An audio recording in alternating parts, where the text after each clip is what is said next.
Hello and welcome back. In this video we're going to take a look at 5 critical things that I see a lot of photographers get wrong all the time in their processing and printing workflow. And even some of the so-called experts on YouTube get some of these settings wrong a lot of the time. So let's dive in now and take a look at these 5 important things to get right in your workflow. Number 1, the most important thing of everything else, if you get nothing else right but get this right, it is getting your monitor correctly set up and calibrated. I have seen so many videos on YouTube where the presenter just talks about, oh well, we just turn our monitor down a few clicks when we're going to print to see what the print looks like. No, it's all incorrect. You cannot accurately edit an image unless your monitor is correctly set up and calibrated. Now this image is being viewed on an ISO monitor that has inbuilt hardware calibration. And I have preset a number of options here for my editing and printing workflow. And this is currently set at a brightness of 100 candelas, a white point of 5500 Kelvin, and a gamma of 2.0. That is the most appropriate setting for editing. Now here some of you will say, but hang on a minute, we should be working on a color temperature of 6500. That was considered daylight temperature. The problem is 6500 degrees Kelvin is what's considered a temperature at midday with an overcast sky, and it is actually very blue, and it will give your images a slightly cooler cast. Daylight is generally regarded as being 5000 degrees Kelvin, so we take a little bit of a punt and say, well, 5500 is a slightly warmer midday temperature, but it gives us an accurate setting. And the other thing we need to worry about is the brightness of the monitor. Out of the box, 99.9% of monitors will be too bright. So the correct setting is 100 candelas for editing, and we use a slightly dimmer setting for preparing our images for print, which we'll come back to in a little bit. But if we go back to, and I forget which one this one is now, this is this preset calibration I have. 80 candelas is the correct brightness for printing because that brightness level closely matches the brightness of paper. Bearing in mind that your monitor uses projected light, your print uses reflected light from a paper surface or a rag paper type surface. And we still work with a 5000 degree Kelvin whiteness level, which matches most of the fine art papers in the middle range of color tones.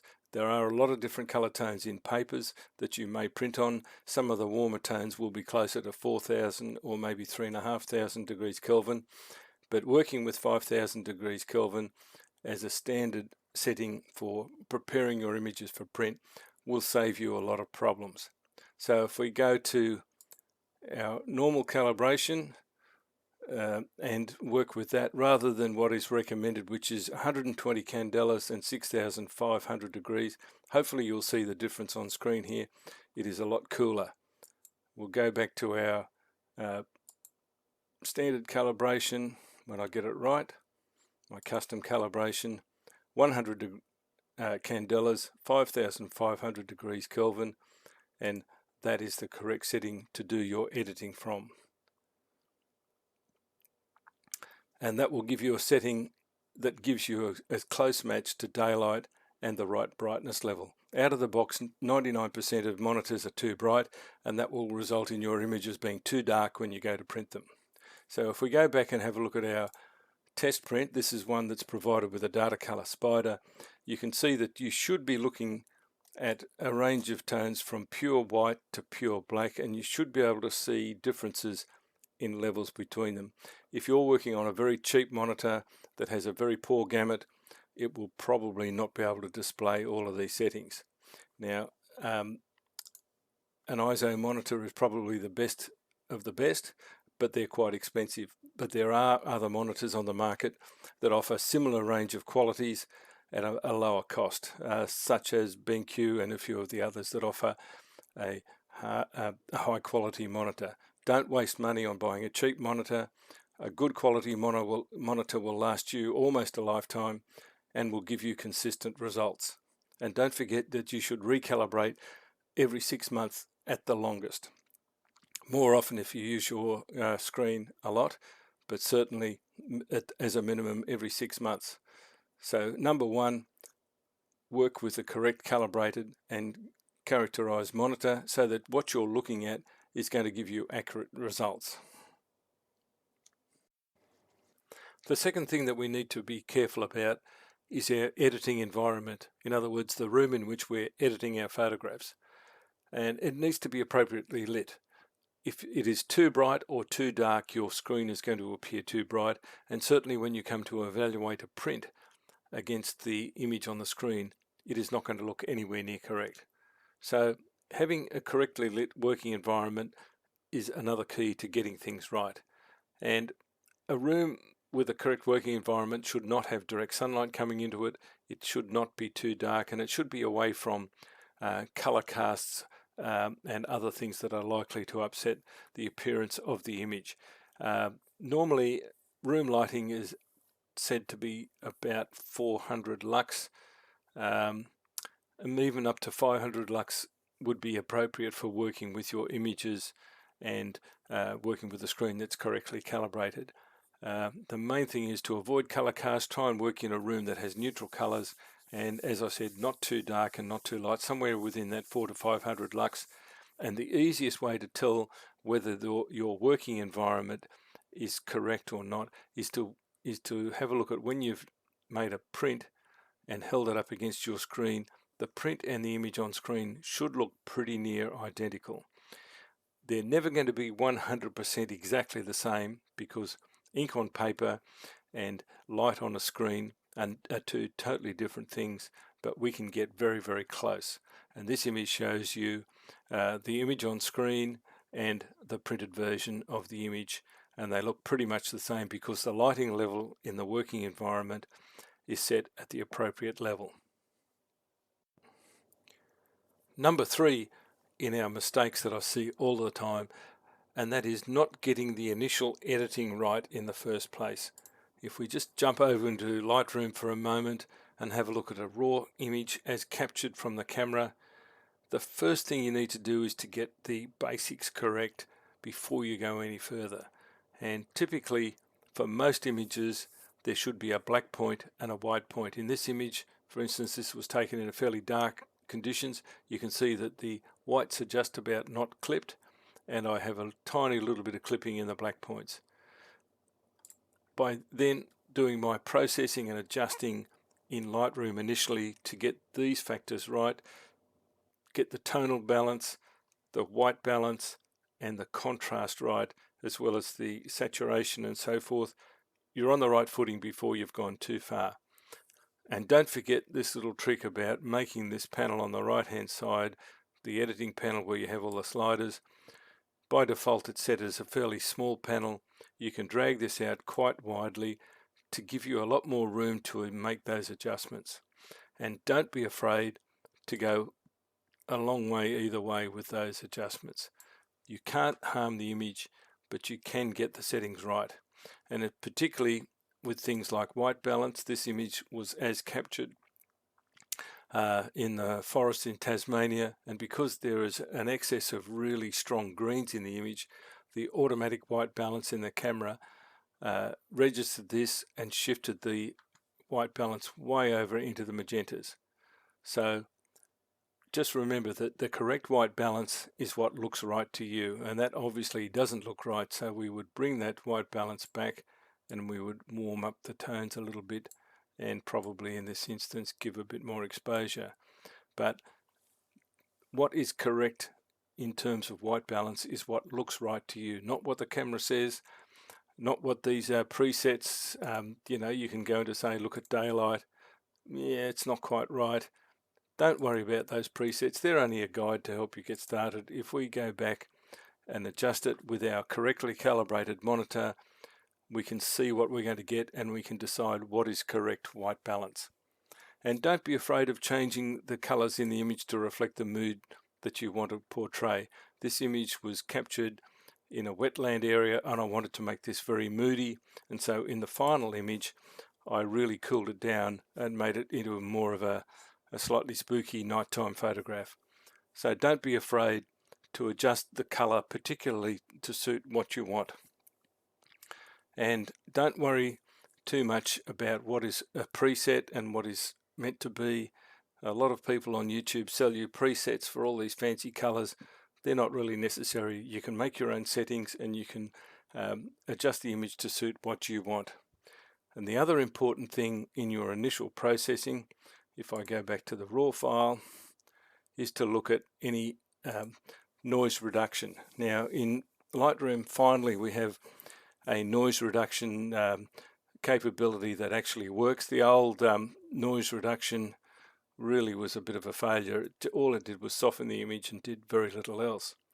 The new denoise feature in Lightroom works very well, but just remember that it converts your image from a raw file into a DNG file.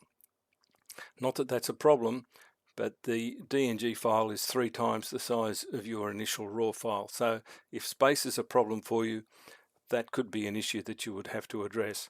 But either do it here in the initial processing in Lightroom, or use a plugin such as Topaz Denoise or Photo AI to remove any noise and artifacts from the image. So that's our third point.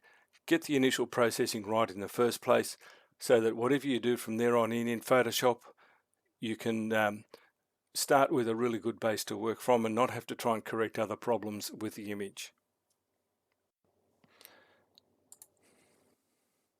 Number 4 in our mistakes people often make relates to when you have finished working on your image and you're ready to print it. And the thing that you need to do before you start working through the printing process is to soft proof it to see how the colors will appear.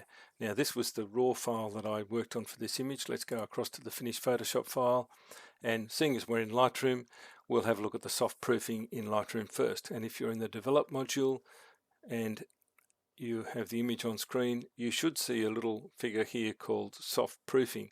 If you don't see that on that bottom toolbar, click on this downward facing arrow and tick on the box that says soft proofing. You've also got some other options there. I've not got those on at the moment, but if we click on the button that says soft proofing, we get a white border around the image to simulate the image on paper. And up on the right hand side, our histogram changes to a gamut warning for the paper. And what we get to do here is we get to have a look at the printing profile based on the paper that you're going to use. Now, if you don't have any paper profiles installed in your system, you won't have access to these, and if you don't have a printer, you won't be able to access any of these either. But for instance, if you have your own printer and you have a custom profile, or you have the canned profiles from the paper supplier, what we can do is click on there, the one that I've used already. I'm using a Canson Aquarelle in this instance, and if I look at that, that's a matte fine art paper that has a highly textured surface. And if I click on the simulate paper and ink, you'll see that actually there's a bit of a problem because all of the dark tones are flattened out, and we would have to make some adjustments in our printing for that. But let's look at an alternative option, which would be, say, Canson Platine, which is a satin paper with a good color range and a fairly neutral tone. And if we look at the simulate paper and ink option and turn it off and on, there's virtually no difference. So that when you come to look at soft proofing your image and deciding what paper you're going to print it on, there are instances when you're going to need to make some further adjustments for printing, which we'll come to in point number 5. So soft proofing in either Lightroom or Photoshop will give you a good idea of how the image will look when printed. Let's now have a look at the same option in Photoshop. This is a different image, but we can go through the same process. Here's the image on screen. If we go up to the View menu, Proof Setup, and click on Custom, we get to have a look at a whole lot of image profiles. Now, as it happens, this profile that I'm looking at here is the paper used in the photo books that I regularly print on, and I can see instantly when I look at whether I'm going to print this image or not, you can see how much of the contrast is lost in the image. So when I send this to the book printer, I'm going to add some contrast to it. But let's have a look at a similar option for the paper that we were looking at in Lightroom. Now you can see here there's a squillion different profiles, some for printers that I no longer use. But let's say I'm using an Epson P800 and I'm going to use the Platine paper, which is the one I looked at, and I select that. We leave it as relative colorimetric. We tick the box that says black point compensation, and obviously we want to simulate the paper color. And by clicking the preview button on and off, you can see that there's a slight loss of contrast, but really the colors are quite well handled and there's no real need to do too much.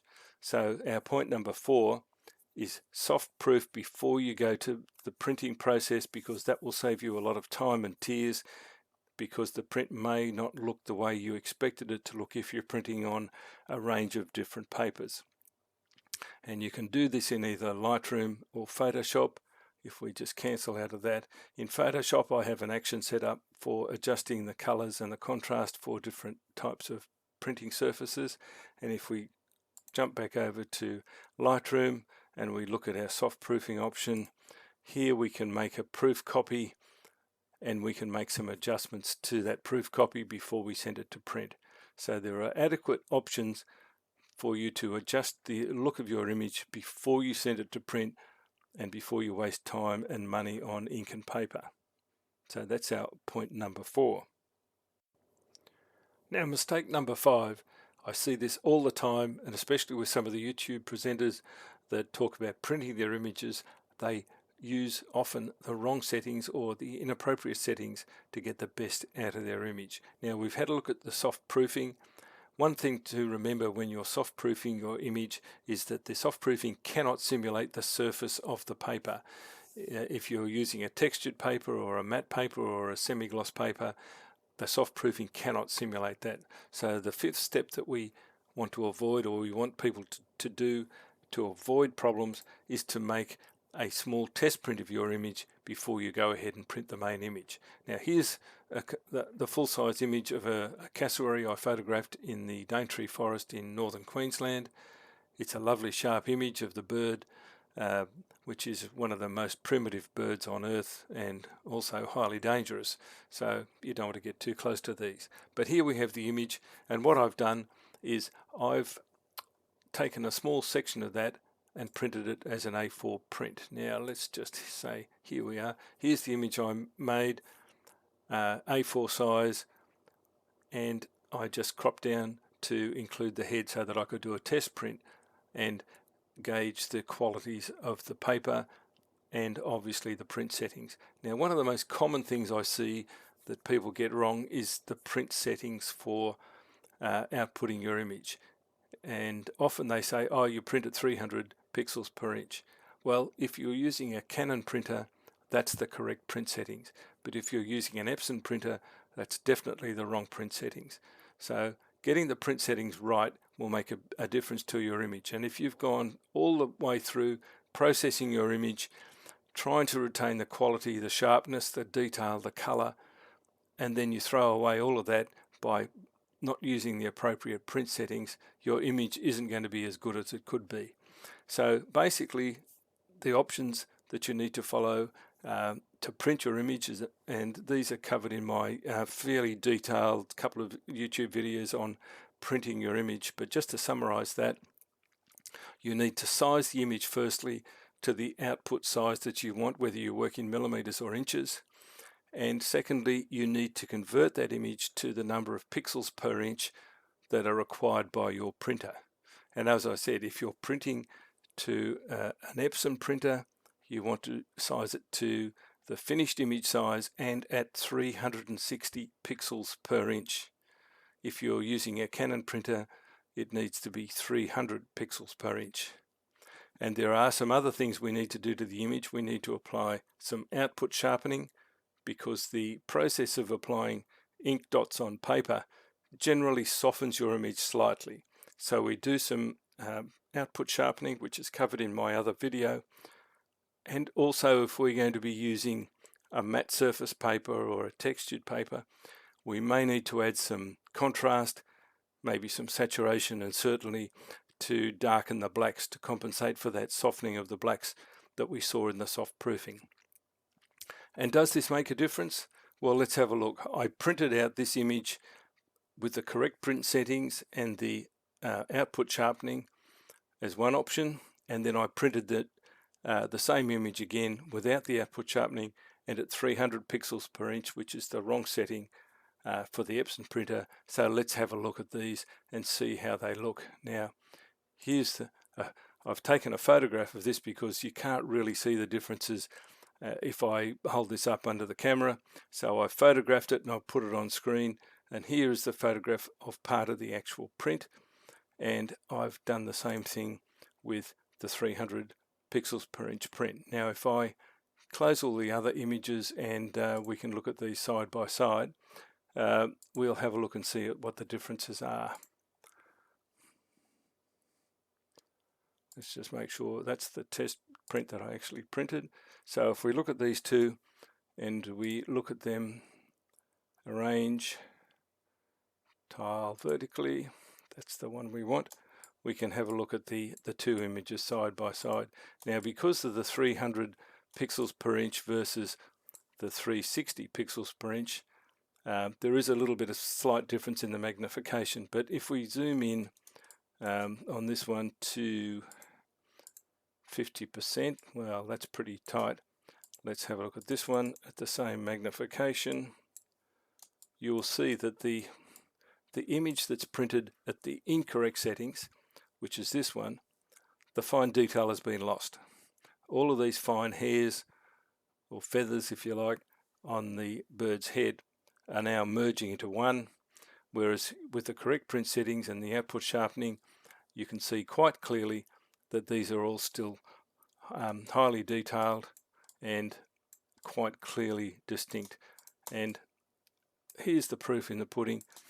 If you've gone through the whole process of keeping your image to the ultimate quality all the way through, and then use the wrong print settings on the output, your image is going to be not as good as it should be and could be. And I've actually received prints from fairly well-known professional photographers, and the images are not sharp, and that's because I think they've printed them using the wrong print settings.